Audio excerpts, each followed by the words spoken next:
Hey guys, so I'm hoping to do some unboxing and a little bit of review for today. Uh, what you guys can see right now is that I have a watch on me, which is Casio branded, but I'm not going to review this because this one is pretty lame. Got it really cheap. What I'm going to have a look at is this. It's a G-Shock. God, I don't know the actual brand. It's GST 200CP. I've actually opened this previously, but I'm gonna do it with you guys as well, just to show the inside. So you get the manual, how to program and stuff, and you get the international warranty as well, and of course the warranty activation by the seller. And if you open up even more, then you can get the metal casing right inside. And put this aside, and this is where you're gonna see the this is where you're gonna find the watch, right? So it says here it goes up to 20 bar. According to the spec, you can go up to 100 meters underwater, and should be still resistant then and not get spoiled. It comes in wrapped up like this.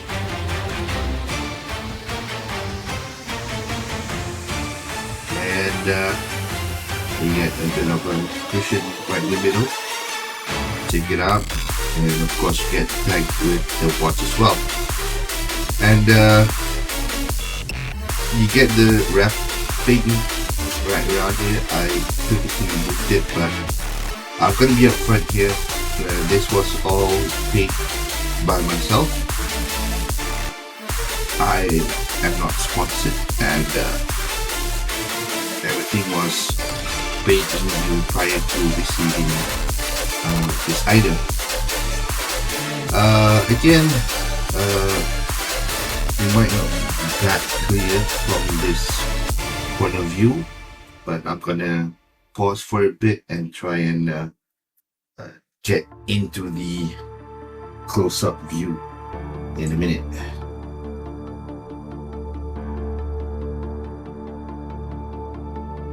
Alright,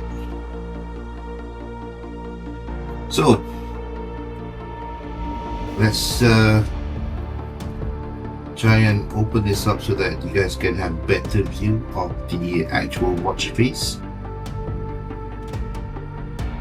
And as you guys can see here, it's very nice blue metallic all around with plastic nylon as the protector for the glass so that you don't get any scratches. But there's one thing that I want to tell you guys, another thing that I need to tell you as well, and it's a bit of a bummer. You guys can see that this is actually in a time telling mode, but unfortunately the mode setting isn't on the right position. It's kind of in stopwatch mode, but it's not in stopwatch mode. As you guys can see, this is actually in time mode because you can tell the time. And if I try and adjust that, right, you get the location, home location already set, and the time there says the exact time right now, which is midnight, half past midnight almost. So the next thing is the hour and the minute watch, which isn't synced properly to the watch face. Again, I don't know why this is happening. It's probably some kind of a gear mix up right inside of this watch. Previously, before during handling or during transport, I don't know, it's totally unknown right now. I'm gonna do an RMA, send it back. I don't know if I can get a refund for this. Definitely try and get a refund for that, but if I get a replacement, so be it. But at the end of the day, as you guys can see, it's not telling the correct time, even though I've already set it right.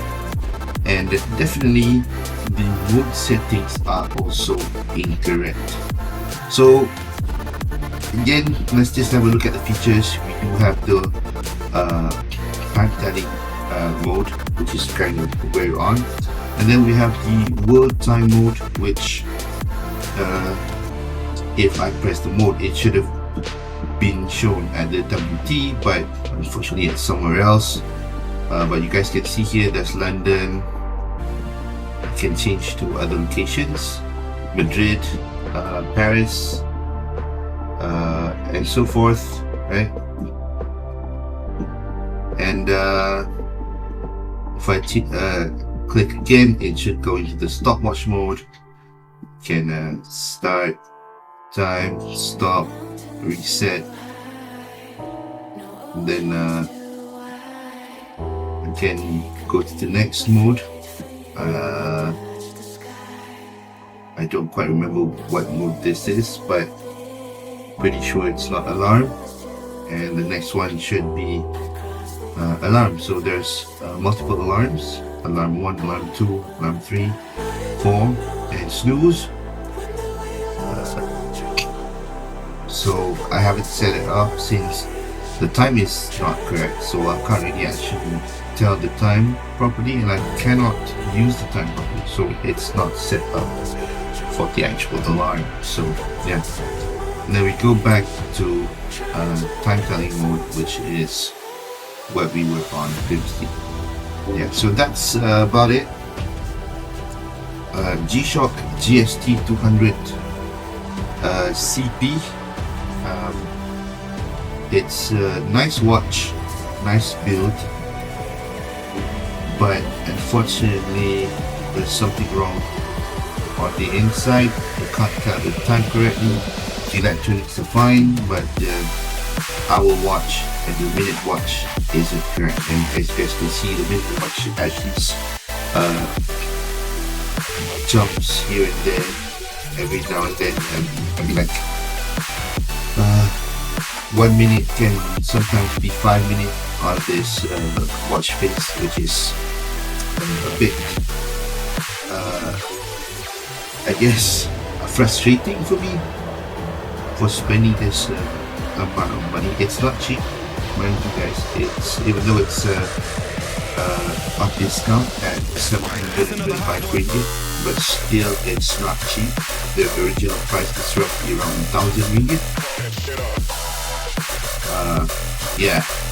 I'm not happy with this purchase. Definitely gonna get a refund for this. Till then, I'll see you guys in the next review.